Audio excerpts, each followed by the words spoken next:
Hello' guys, আজি আমি কি কৰিম? আজি ক্লাছ 12ৰ মানে হাই ছেকেণ্ডাৰীৰ ফিজিক্সৰ পেপাৰখন, ফাইনেল পৰীক্ষাৰ ফিজিক্সৰ পেপাৰখন আজি আমি আলোচনা কৰিম। তো প্ৰথম কুৱেশ্যনটো চা, প্ৰথম কুৱেশ্যনটো আছে, তো পৰীক্ষাত প্ৰথম কুৱেশ্যন পেপাৰখন মেলাৰ লগে লগে এনেহেন প্ৰশ্ন দেখা পাবা যে answer any 8 question from the following as directed. নিৰ্দেশ অনুসাৰে যিকোনো 8টা প্ৰশ্নৰ উত্তৰ দিবা। ঠিক আছে, তো প্ৰথম কুৱেশ্যনটো কি কৈছে চোৱা, the process of sharing charges with the earth is called ডেছ। অসমীয়াটো একবাৰ পঢ়ি দিছোঁ চোৱা, যে পৃথিৱীলৈ আদান সৰবৰাহ কৰা প্ৰক্ৰিয়াক ডেছ বুলি কোৱা হয়, খালী ঠাই পূৰ কৰা। তো এৰে উত্তৰটো হ'ব আৰ্থিং। চ এই ডাঙৰ ডাঙৰ বিল্ডিংগিলাখনত যি এনেকুৱাকৈ এডাল দীঘলকৈ এডাল লোহা থাকে আৰু তাত এটা একডাল পৰিবাহীৰে এতে গ্ৰাউণ্ডত কানেকশ্যন কৰি দিয়া হয়, যাতে ইয়াত কাৰেণ্ট আহিলে মানে কি হয়, বিজুলী ঢেৰেকণিৰ সময়ত কি হয়, কাৰেণ্টটো উৎপন্ন হয়। সেই কাৰেণ্টটো চবত থাকি ওখ বস্তুত পৰে, মানে যিটো প্ৰথমতে আহি পায় সেইটোতে প্ৰথম তাত পৰে, মানে গম পাইছা? তো বিজুলী ঢেৰেকণি কি হয়? বিজুলী ঢেৰেকণি এটা বিদ্যুতে হয়। বিজুলী ঢেৰেকণি কি হয়? বিজুলী ঢেৰেকণি বিদ্যুতে হয়, তো কাৰেণ্টে হয়। তো তো বিজুলী ঢেৰেকণি কি হয়? বিজুলী ঢেৰেকণি কাৰেণ্টে হয় এটা। তো সেই কাৰেণ্টটো যেতিয়া ওপৰৰ পৰা পৰিব, ওপৰৰ পৰা আহিব, ওখ বস্তুবিলাকত আগতে পৰে। সেইকাৰণে বিল্ডিঙৰ পৰা ওপৰত একডাল কণ্ডাক্টৰ ৰখা হয় আৰু এই কণ্ডাক্টৰডাল ৱায়াৰেৰে একদম তলত সংযোগ কৰি দিয়া হয়, যাতে ইয়াত বিদ্যুৎ পৰিলে, মানে কাৰেণ্ট পৰিলে এইডালেৰে গৈ একদম পৃথিৱীত আহি যায়। যে পৃথিৱীত আহি গ'লে আৰু কথা নাই, তো পৃথিৱীয়ে সেইখিনি শোষণ কৰি ল'ব পাৰে বিদ্যুৎখিনি, তো কোনো ধৰণৰ শ্বৰ্ট নালাগে। ঠিক আছে, ইয়াকে কয় আৰ্থিং বুলি কোৱা হয়। যিকোনো ধৰণৰ বিদ্যুৎ যেতিয়া আমাৰ পৃথিৱীত মানে গ্ৰাউণ্ডলৈকে কানেকশ্যনটো দিয়া হয়, তেতিয়া সেই বিদ্যুৎখিনি মানে পৃথিৱীত গুচি যায়। ঠিক আছে, এইটো কয় আৰ্থিং। তো নেক্সট কুৱেশ্যন চোৱা, নেক্সট কুৱেশ্যনটো আছে বি নম্বৰ কুৱেশ্যনটো, what is the unit of mobility? সচলতাৰ একক কি? তো ইয়াৰে উত্তৰটো হ'ব metre square per voltage second. তো চি নম্বৰ কুৱেশ্যনটো চোৱা, magnetic fields line are also' called magnetic lines of force. চুম্বিক ৰেখাসমূহ চুম্বিক বলৰেখা বুলি কোৱা হয়, সঁচা নে মিছা লিখা। তো এৰে চি নম্বৰৰ এনচাৰটো হ'ব ট্ৰু। তো মেগনেটিক ফিল্ড লাইনবিলাক কেনেকুৱা? এটা ইমাজিনাৰী লাইন এইবিলাক। ঠিক আছে, এইবিলাক আমি দেখা নাপাওঁ, এইবিলাক আমি ভাবি লোৱা কিছুমান লাইন। এই লাইনবিলাকে কি বুজায়? য'ত লাইনৰ ডেঞ্চিটি বেছি, তাত কি হয়, মেগনেটিক ফিল্ডৰ প্ৰাবল্যটো বেছি হয়, ইয়াত ফ'ৰ্চ বেছি হ'ব। চাবা, মেগনেট এডাল যদি ইয়াৰ ওচৰলৈকে আনো, ইয়াৰ ওচৰত থ'লে বেছি আকৰ্ষণ কৰিব নে দূৰত থ'লে কৰিব? ওচৰত থ'লে কৰিব। তো এই ফিল্ড লাইনবিলাকে কি বুজায়? ফ'ৰ্চো বুজায়। ঠিক আছে, আৰু কোনে মেগনেটিক ফিল্ড লাইনবিলাক আঁকিব নাজানা? চোৱা, মেগনেটিক ফিল্ড লাইনবিলাক নৰ্থৰ পৰা ওলায় আৰু ছাউথত সোমায়। ঠিক আছে, নৰ্থৰ পৰা ওলাই ছাউথত সোমায়, এনেকৈ এই চিনকেইটা দিয়াটো কিন্তু ভুল নকৰিবা। এইকেইটা কি হ'ব? নৰ্থৰ পৰা ওলাই ছাউথত সোমাব, নৰ্থৰ পৰা ওলাই ছাউথত সোমাব। ঠিক আছে, এইবিলাক নৰ্থৰ পৰা ওলাইছে, ইয়াত ছাউথত সোমাইছে। ঠিক আছে, এতিয়া নেক্সট কুৱেশ্যনটো চোৱা, ডি নম্বৰ কুৱেশ্যনটো, find the magnitude of current induced in a coil of resistance 2 ohm if the EMF induced there is 3.8 × 10⁻³ volt.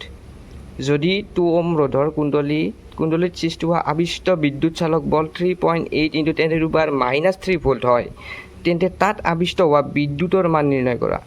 এইটো এটা নিউমাৰিকেল। তো মই কৰি দিছোঁ, চোৱা। তো ডি নম্বৰৰ এনচাৰটো চোৱা, আমাক কি দিয়া আছে? EMF দিয়া আছে আৰু ৰেজিষ্টেঞ্চ দিয়া আছে। চোৱা, EMF ক'ত আমাক দিয়া আছে? EMFটো দিয়া আছে, EMF ইনডিউচড 3.8 × 10⁻³ ভোল্ট, আৰু আমাক কি দিছে? ৰেজিষ্টেঞ্চটো দিয়া আছে। তো আমি ইয়াত কি লিখিছোঁ? গিভেন EMF 3.8 × 10⁻³ এণ্ড ৰেজিষ্টেঞ্চ ইমান। তো আমাৰ কাৰেণ্টৰ ফৰ্মুলাটো কি আছিল? আমি কি লিখিছোঁ? ভল্টেজত V/IR, গতিকে I/V/R, অৰ্থাৎ এইটো এটা ভল্টেজে হয়। তো EMFটো কি হ'ব? EMFৰ ফুল মিনিংটো জানানে নাই? Electromagnetic force. তো EMFৰ জেগাত আমি লিখিছোঁ 3.8 × 10⁻³ ভোল্ট, আৰু তলত আছে ৰেজিষ্টেঞ্চ। তো এইখিনি কেলকুলেশ্যন কৰিলে আমি কিমান পাম? 19 × 2 = 38, তো 1.9 × 10⁻³ এম্পিয়াৰ।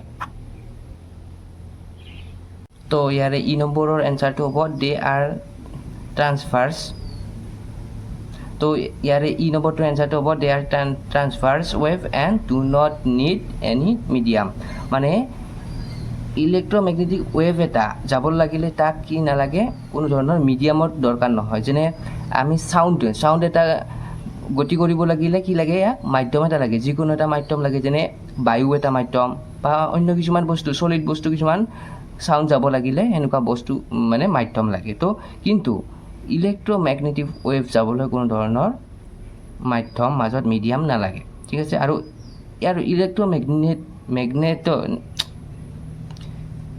ইলেক্ট্ৰমেগনেটিক ৱেভ যিটো দিশত যায় তাৰ 90 ডিগ্ৰী দিশত কি হয় ভাইব্ৰেশনটো হয় মেগনেটিক ফিল্ডৰ ভাইব্ৰেশনটো হয় ঠিক আছে তো কুৱেশ্যন নম্বৰ F2 চোৱা if the critical angle of water with respect to air is 48.75 blah blah blah blah blah refractive index of water উলিয়াব দিছে আমাক পানীৰ প্ৰতিহৰণাংক উলিওৱা তো let's see the answer question number F4 এনসাৰটো হ'ব মিউজিকেল 1/θc মানে কি হৈছে লাইটটো 48 পইণ্ট কুৱেশ্যনটো দে আছে 48.75 এংগুলত মানে পৰিছে এংগুলত লাইটটো পৰিছে তো সাইন থিটাচিৰ মানটো তো দিয়া আছে 48.75 তাৰ মানটো হৈছে সাইন ইয়াত লিখা আছে যে সাইন 48.75 ৰ মানটো হৈছে 0.75 ইয়াত লিখি দিছো আমি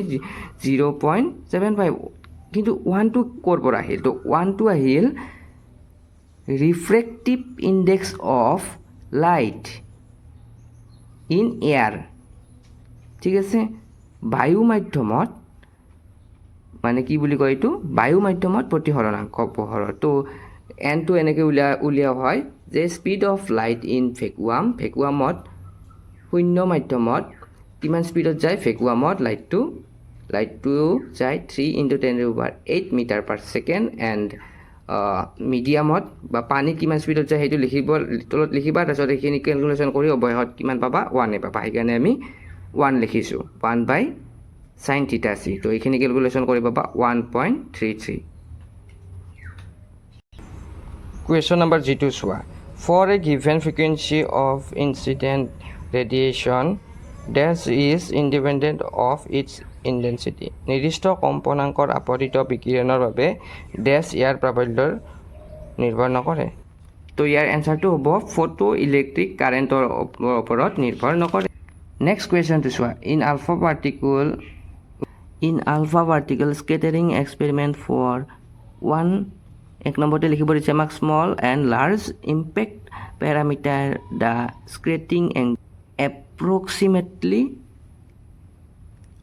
equal to dash and dash the small angle to hobo 180 degree আৰু large angle to hobo 0 degree এইটো এক্সপেৰিমেন্টৰ পৰা আহিছে ঠিক আছে এক্সপেৰিমেন্ট এটা আছে তোমালোকৰ কিতাপত এইটো ভাল কৰি চাই লবা তো আই নম্বৰ কুৱেশ্যনটো অলপ খেলিমেলিকে দিয়া আছে মানে আই নম্বৰ কুৱেশ্যনটো ভালকৈ দিয়া হোৱা নাই তো তোমালোকক কৈছে যে x এক পাৰমাণৱিক ফৰ u মানে x ৰ পাৰমাণৱিক ফৰ 1u তেন্তে y পাৰমাণৱিক ফৰ u টকা কৰা তো x আৰু y ৰ মাজৰ ৰিলেশ্যন কি এইটোতো আমাক দিয়া নাই ন তো আমি কেনেকৈ লিখিম তো জাস্ট তোমালোকে লিখিবা k amu মানে k টো এটা কনস্ট্যান্ট ঠিক আছে তো যে নম্বৰ কুৱেশ্যনটো চোৱা ৰাইট আ ফুল form of LCD and CRT LCD ফুল ফৰ্মটো কি LCD ডিসপ্লে যে থাকে তোমালোকৰ কিছুমানৰ টিভিত থাকে দে আগতে টিভিত LCD ডিসপ্লে আছিল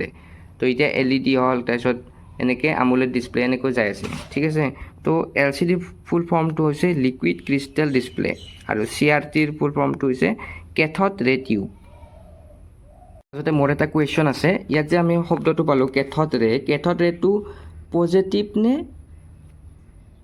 নিগেটিভলি চাৰ্জ এইটো তোমালোকক কেমিষ্ট্ৰিত সুধিব পাৰে কেথড ৰশ্মিটো পজিটিভলি চাৰ্জ নে নিগেটিভলি চাৰ্জ এইটো হৈছে নিগেটিভলি চাৰ্জ ঠিক আছে মাইনাছ নিগেটিভলি চাৰ্জ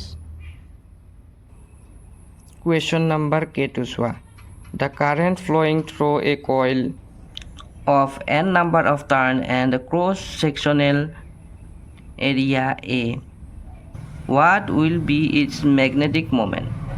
তো এইটো এটা সম্পূৰ্ণ এটা ফৰ্মুলা তোমালোকক চাগে ছাৰ বাইদেউসকলে শিকাইছে স্কুলত। তো ইয়াৰে উত্তৰটো হ'ব magnetic moment equal NIA। N হৈছে নাম্বাৰ অফ টাৰ্ণ, I হৈছে কাৰেণ্ট আৰু A হৈছে এৰিয়া।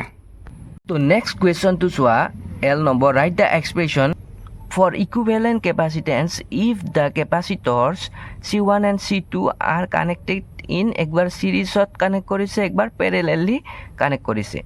C1 আৰু C2 দুটা ধাৰক একবাৰ শ্ৰেণীবদ্ধ সজ্জাত একবাৰ সমান্তৰাল সজ্জাত সংযুক্ত কৰিছে। তো এই দুটাৰ সমতুল্য ধাৰাকত্বৰ প্ৰকাশ ৰাশি দুটা লিখিব দিছে, মানে ইয়াৰ ফৰ্মুলা দুটা লিখিব দিছে। তো ফৰ্মুলা দুটাটো তোমালোকে জানাই, তো ইয়াত লিখাই আছে চোৱা। তো সিৰিজৰ ফৰ্মুলাটো হৈছে 1/C equivalent equal 1/C plus 1/C2। সিৰিজত থাকিলে শ্ৰেণীবদ্ধ সজ্জাত থাকিলে এইটো ফৰ্মুলা, আৰু পেৰেলেল মানে সমান্তৰাল সজ্জাত থাকিলে C1 প্লাছ C2। এইটো সম্পূৰ্ণ উল্টা। আমি যি ৰেজিষ্টেঞ্চটো আমি উলিয়াইছিলোঁ, শ্ৰেণীবদ্ধ সজ্জাত থাকিলে সিৰিজত থাকিলে এইটো কি আছিল, প্লাছ আছিল, ডাইৰেক্ট প্লাছ কৰা আছিলোঁ, যে R1 প্লাছ R2। কিন্তু এইটো কেপাচিটৰৰ ক্ষেত্ৰত এইটো সম্পূৰ্ণ বেলেগ, ঠিক আছে। পেৰেলেলৰ ক্ষেত্ৰত আমি কি কৰিছিলোঁ, 1/R1 প্লাছ 1/R2 লিখিছিলোঁ, কিন্তু এইটো হৈছে এটা কেপাচিটেঞ্চ। তো কেপাচিটৰৰ ক্ষেত্ৰত সেইটো উল্টা হয়, তেনেকৈ মনত ৰাখিবা, ঠিক আছে। তো নেক্সট কুৱেশ্যনটো চোৱা, M, mention the principal on which a transformer works, মানে ট্ৰান্সফৰ্মাৰ এটাই কি নীতিৰ ওপৰত কাম কৰে, ঠিক আছে। তো তলত এনচাৰটো দি আছে চোৱা। M নম্বৰৰ এনচাৰটো হ'ব the transformer work on the principal of electromagnetic induction. তো ভিডিঅ'টো ইয়াতে সামৰণি মাৰিছোঁ। তোমালোকক আজি 1 নম্বৰ কুৱেশ্যনৰ এনচাৰো মই দিলোঁ, অহাকালি 2 নম্বৰ কুৱেশ্যনৰ এনচাৰো মই দিম, ঠিক আছে। তো প্ৰথম কথাটো হ'ল, মোৰ আগতে এটা ইউটিউব চেনেল আছিলে, সেই ইউটিউব চেনেলটোত ভালেখিনি ছাবস্ক্ৰাইবাৰো আছিলে, কিন্তু কিবা এটা কাৰণত হেক হৈ কিনে গোটেইখিনি ডিলেট হৈ গ'ল, গোটেই ইউটিউব চেনেলটো ডিলেট হৈ গ'ল, গোটেই ভিডিঅ'বিলাক ডিলেট হৈ গ'ল। তো এইটো নতুনকৈ ইউটিউব চেনেলটো খুলিছোঁ, তোমালোকে আগৰটোৰ দৰে এইটোতো ছাপোৰ্ট কৰিবা, ঠিক আছে। তো বাই বাই।